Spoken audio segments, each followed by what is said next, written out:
The P Market is the best place to buy retro games in Ontario, located at 2079 Carp Road in Stittsville and 109 North Front Street in Belleville.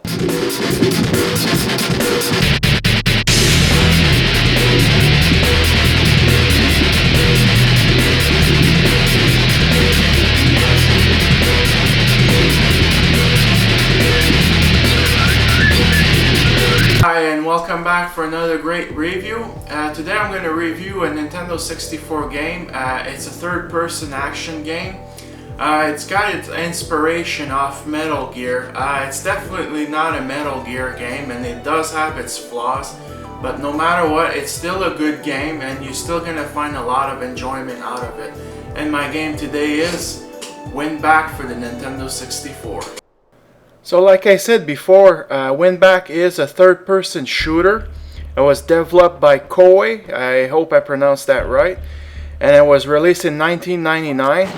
And also there was a port to the PS2, I believe it was for its launch window in 2001, with improved graphics and it had voiceover.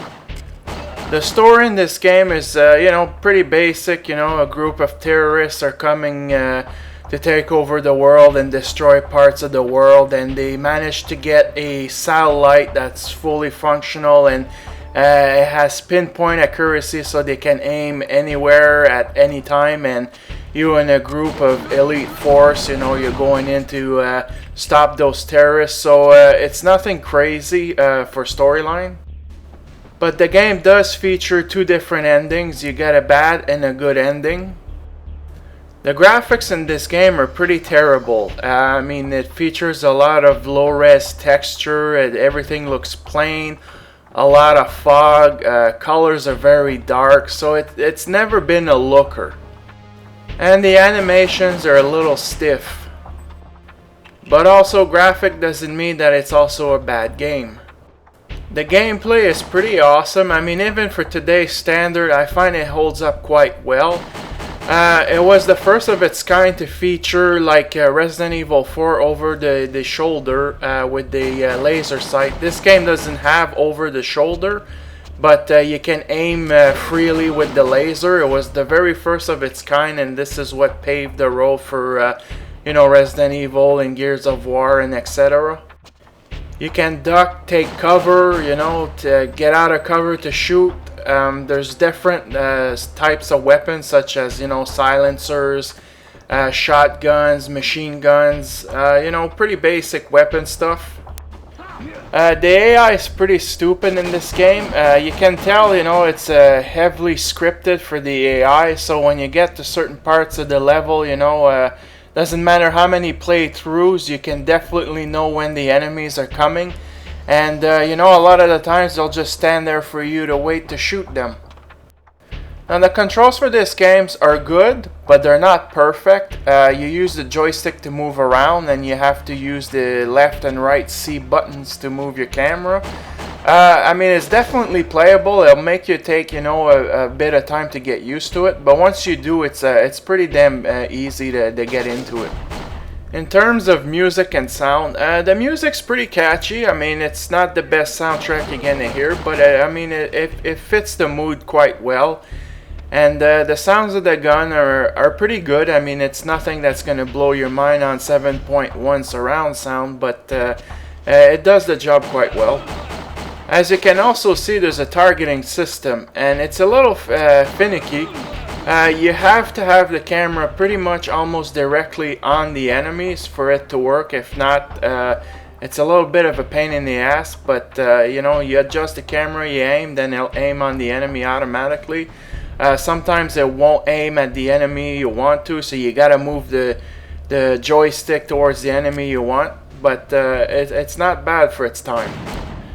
There is also local multiplayer, up to 4 people. It's pretty standard stuff, nothing exciting. You can get with 4 buddies doing deathmatch. It uses the same cover mechanics from the single player. They're small maps. I believe there's a few game modes. Nothing too exciting, but it's not too bad for a quick thrill. When you play through the entire single player, you will unlock characters for the multiplayer, which is somewhat of a nice bonus. Now, Sony had Metal Gear, you know, which is 100 times better than this game. But I mean, for the 64, this was a great action game, because the Nintendo 64 didn't have really any stealth game or any really good action game. So really, this was the trademark franchise for the 64 at its time. The good stuff for this game, well, like I said, you know, the gameplay is really good. It stands out pretty well today. You know, it was the first of its kind on the 64, and also the targeting system is pretty good. This is what paved the targeting system for other games today. And the bad stuff for this game, well, like I said, it does take some patience getting used to the camera, because again, you know, the 64 only has one joystick, and you gotta play with the camera with the seat buttons, and when things get hectic, it is a pain in the ass. But it is playable, but it is the camera is bad. And like I said also, you know, the graphics are pretty damn bad. There's way better looking game on the 64 than WinBack. So there you go, that's my review for WinBack on the Nintendo 64. Of course today, you know, with all the great action game we've got, this, you know, is old. But no, if you are an action junkie and you're looking for some thrills, I mean, the WinBack does the job. It's a really good game. It's a little hard to find, but if you can find a copy on the PS2 or the Nintendo 64, I mean, don't be shy, pick it up. You will find some enjoyment out of it for sure. So I hope you enjoyed this review, and thank you for watching.